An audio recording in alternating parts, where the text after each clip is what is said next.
Hello, welcome back to my channel. നമ്മൾ ഇന്ന് കണ്ണൂരുകാരുടെ ഒരു ബ്രേക്ക്ഫാസ്റ്റ് ആണ് ഉണ്ടാക്കാൻ പോകുന്നത്. ഇത് നമ്മൾ കണ്ണൂരുകാരുടെ ഒരു തട്ടിക്കൂട്ട് ബ്രേക്ക്ഫാസ്റ്റ് ആണ്. ഇതിന് നമുക്ക് വേറെ കറികളുടെ ഒന്നും ആവശ്യമില്ല. അപ്പോൾ എനിക്കറിയില്ല ഇത് വേറെ ഏതെങ്കിലും സ്ഥലങ്ങളിൽ ഉണ്ടാക്കാറുണ്ടോ എന്ന്. അങ്ങനെയുണ്ടെങ്കിൽ നിങ്ങൾ അതൊന്ന് കമൻറ്റ് ചെയ്യാൻ മറക്കണ്ട. അപ്പോൾ ഈ ഒരു ബ്രേക്ക്ഫാസ്റ്റ് ഉണ്ടാക്കുന്നത് എങ്ങനെയാണെന്ന് അറിയാൻ വീഡിയോ മുഴുവൻ സ്കിപ്പ് ചെയ്യാതെ കാണണം. അതുപോലെ തന്നെ വീഡിയോ ഇഷ്ടപ്പെട്ടാൽ ലൈക്ക് ചെയ്യാനും ഷെയർ ചെയ്യാനും സബ്സ്ക്രൈബ് ചെയ്യാനും മറക്കരുത്. അപ്പോൾ ഇതിനായിട്ട് ഞാനിവിടെ തലേന്ന് തന്നെ ഏകദേശം ഒരു 1/2 കപ്പ് കടല കുതിർക്കാൻ വെച്ചിട്ടുണ്ടായിരുന്നു. പിറ്റേന്ന് രാവിലത്തേക്ക് അത് നന്നായിട്ട് കുതിർന്ന് വന്നിട്ടുണ്ട്. ഇനി ഇത് നമുക്ക് കഴുകി ഇതുപോലൊരു കുക്കറിലേക്ക് ഇട്ട് കൊടുക്കാം. എന്നിട്ട് ആവശ്യത്തിനുള്ള ഉപ്പും വേവിക്കാൻ ആവശ്യമായ വെള്ളവും ചേർത്ത് കൊടുക്കാം.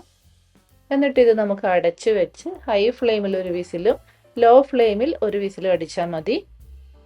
കടലയങ്ങ് ഓവർ കുക്കായി വെന്തുടഞ്ഞു പോകരുത്. അപ്പോൾ ഇത് ഏകദേശം 2 വിസിലടിച്ചു കഴിഞ്ഞു. നമുക്കിനി തുറന്ന് നോക്കാം. നമ്മുടെ കടല നന്നായിട്ട് വെന്തിട്ടുണ്ട്. അതേസമയം ഒട്ടും ഉടഞ്ഞു പോയിട്ടില്ല. ഇനി ഞാനിവിടെ 250 ml കപ്പിൽ ഏകദേശം ഒരു 1/2 കപ്പ് പച്ചരി എടുത്തിട്ടുണ്ട്. ഈ ഒരു പച്ചരിക്ക് പകരം നിങ്ങൾക്ക് വേണമെങ്കിൽ റേഷൻ കടയിൽ നിന്ന് കിട്ടുന്ന പുഴുങ്ങലരിയും ഉപയോഗിക്കാം. പക്ഷെ നമ്മുടെ ചോറ് വെക്കുന്ന മട്ടയരി വെച്ച് ഉണ്ടാക്കാൻ പാടില്ല.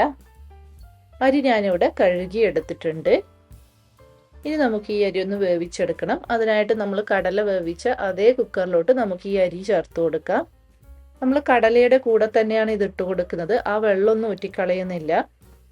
കാരണം നമുക്ക് അരി വേവിക്കാൻ ആ ഒരു വെള്ളം ആവശ്യമുണ്ട്. ഇനി ഞാൻ ഇതിലേക്ക് എക്സ്ട്രാ വെള്ളമൊന്നും ആഡ് ചെയ്ത് കൊടുക്കുന്നില്ല. ഞാനിവിടെ കറക്റ്റ് കടല മുങ്ങി നിൽക്കാൻ പാകത്തിനുള്ള വെള്ളമാണ് ചേർത്ത് കൊടുത്തത്. അപ്പോൾ നിങ്ങളും വെള്ളം ചേർത്ത് കൊടുക്കുമ്പോൾ ഇതുപോലെ ശ്രദ്ധിക്കണം. കാരണം അധികം വെള്ളം ചേർത്ത് കൊടുത്താൽ അതങ്ങ് പായസം പോലെ കുഴഞ്ഞെടുക്കും.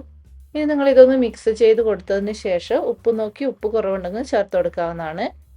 ഞാനതിന് ഉപ്പൊന്നും ചേർത്ത് കൊടുക്കുന്നില്ല. കാരണം ആ ഒരു വെള്ളത്തിൽ കറക്റ്റ് ഉപ്പുണ്ട്. ഇനി നമുക്ക് കുക്കർ അടച്ചു വെച്ച് ഹൈ ഫ്ലെയിമിൽ ഒരു വിസിലടിച്ചാൽ മതി.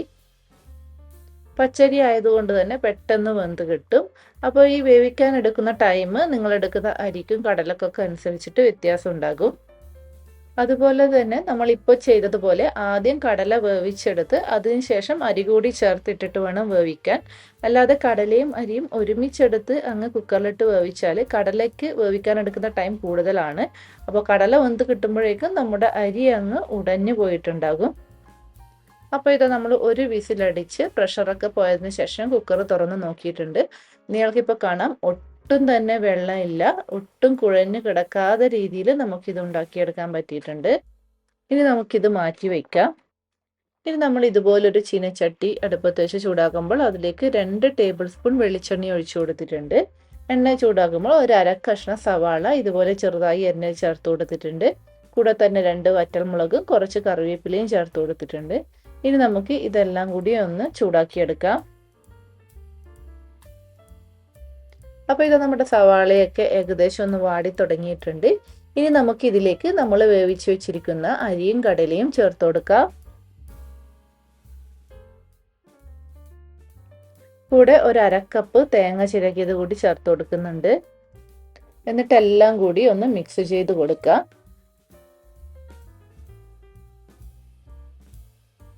എന്നിട്ട് അടച്ചു വെച്ച് ഒരു 2 മിനിറ്റ് കൂടി കുക്ക് ചെയ്യാം. എന്നാൽ ഇതെല്ലാം കൂടി ഒന്ന് യോജിച്ച് കിട്ടും. അപ്പോൾ ഇത് നമ്മുടെ ബ്രേക്ക്ഫാസ്റ്റ് റെഡിയായി. ഇനി നമുക്ക് സ്റ്റൗ ഓഫ് ചെയ്യാം. കടലയൊക്കെ ചേർത്തതായതുകൊണ്ട് തന്നെ ഇത് അത്യാവശ്യം ഹെൽത്തിയും ആണ്. ഇതിൻ്റെ കൂടെ വേറെ കറികളുടെയും ഒന്നും ആവശ്യമില്ല. ഇതിന് നമ്മൾ കണ്ണൂർ സാധാരണ അരിയും കടലയും പൊങ്ങിച്ചത് എന്നാണ് പറയാറ്.